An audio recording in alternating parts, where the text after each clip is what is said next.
আসসালামু আলাইকুম ওরহমতুল্লাহি ওবরাকাতুহু। আলহামদুলিল্লাহি নাহমাদুহু ওয়া নুসাল্লি আলা রাসূলিহিল কারীম, আম্মা বাদ। সম্মানিত মুসলিম ভাই ও বোনদের জন্য কায়দায়ে তালিমুল কোরআনের আজকের ক্লাসে আমরা শিখব নুন সাকিন ও তানবিনের বিবরণ। নুন সাকিন ও তানবিনের বিবরণ আজকের ক্লাসের আমাদের বিষয়।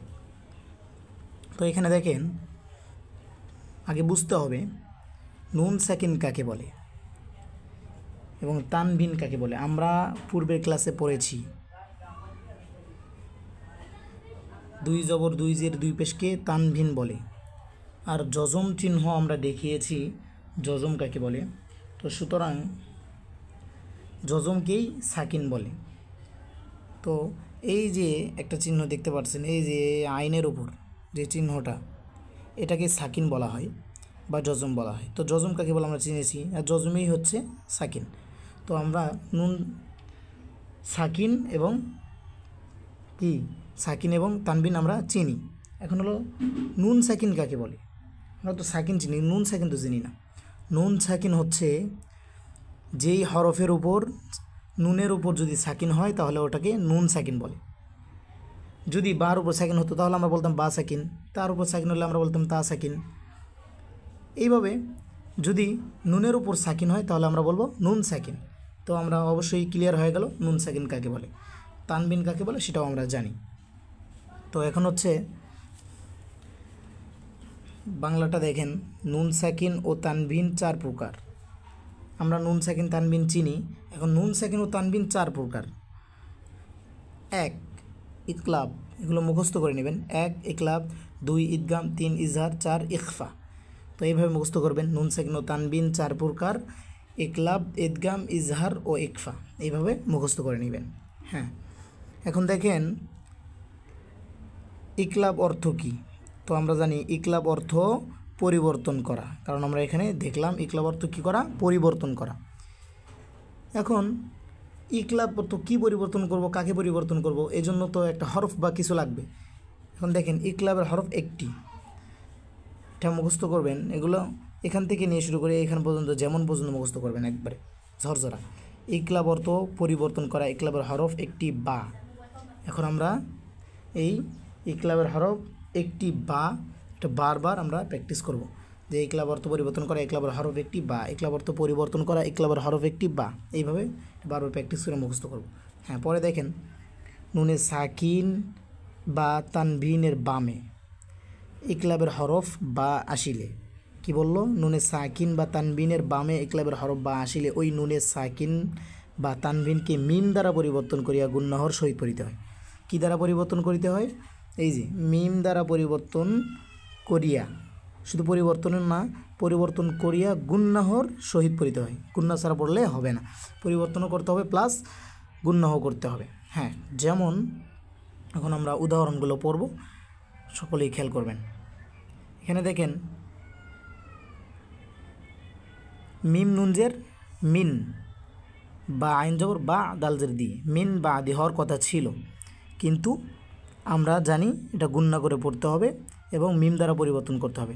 তো প্রথমত আমরা আগে পরিবর্তন করব, মিম দ্বারা কীভাবে পরিবর্তন করতে হয়।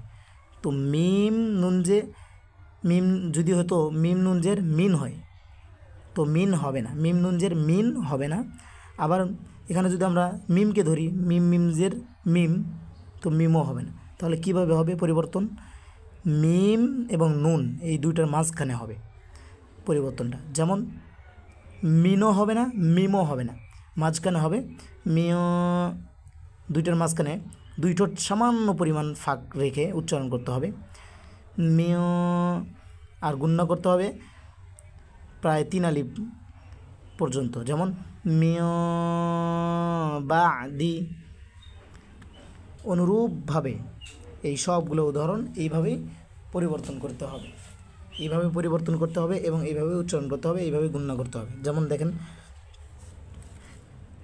আলিমু বিমা, এখানে ডাইরেক্ট মিমের যে তানবিন, তানবিন মিমকেও ধরা যাবে না, হ্যাঁ, আবার বাকেও ধরা যাবে না। বাকে ধরলে কী হতো, মুভ, মিম দুই পেশ, মিম বা দুই পেশ মুভ হইতো, কিন্তু মুভ বলি নাই, আবার মুমও বলি নাই। মিম এবং বার মাঝখানে উচ্চারণ হবে আলিমু বিমা, সেম টু সেম। তুবিতুল আরদু বিযাবিহিম, ঠোঁট সামান্য পরিমাণ ফাঁক রেখে উচ্চারণ হবে। হ্যাঁ, আউবিয়াউ লা ইউনবাযান্না কিরামিন বারারা মিন বাইনিস সুলবি মিন, এখানে গুণনাত আমরা যেভাবে করতে হবে, আমরা শিখেছি, নিয়ম শিখেছি, ওইভাবেই করতে হবে। কিন্তু এই যে মিম নুনজের মিন বলবে না, এবং মিমজের মিম বলবেন না। মিম এবং মিন দুইটার মাঝখানে উচ্চারণ হবে। মিয়, ঠোঁট সামান্য পরিমাণ ফাঁকা রেখে মিয় গুণনা করে মিয় বাইনিস সুলবি সুম্মু, এখানে মুম, এই যে মিম তানবিন, দুই জবর দুই জের দুই পেশকে তানবিন, তানবিনের পরে বা আসছে, বা ইকলাবের হরফ, তাহলে আমাদেরকে ইকলাব করে করতে হবে।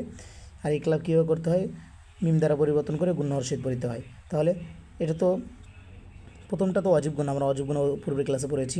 পরেরটা এই যে মো, পরেরটা হচ্ছে ইকলাব, যেমন সুম মো বুক মন। হ্যাঁ, পরে দেখেন সামিউ বাসীর হাদিসিন বা'দা হাদিসিন বা'দা খবীরন বাসীরা ইযিন বা'আসা। হ্যাঁ বন্ধুরা, এইভাবে আমরা ইকলাব প্র্যাকটিস করব এবং বারবার ট্রাই করব, এবং যেভাবে আমি বুঝিয়ে দিলাম সেইভাবেই সকলেই পড়ার চেষ্টা করবেন ইনশাল্লাহ। এবং যে পড়াটা যেখানে বুঝবেন না, কমেন্টের মাধ্যমে আমাদেরকে জানিয়ে দেবেন, আমরা চেষ্টা করব সেটাকে আবারও পুনরায় রিপিট করার জন্য। হ্যাঁ, এবং আমাদের নতুন নতুন ক্লাসগুলো পেতে আমাদের চ্যানেলটিকে সাবস্ক্রাইব করে আমাদের সাথেই থাকবেন। আসসালামু আলাইকুম ওয়া রাহমাতুল্লাহ।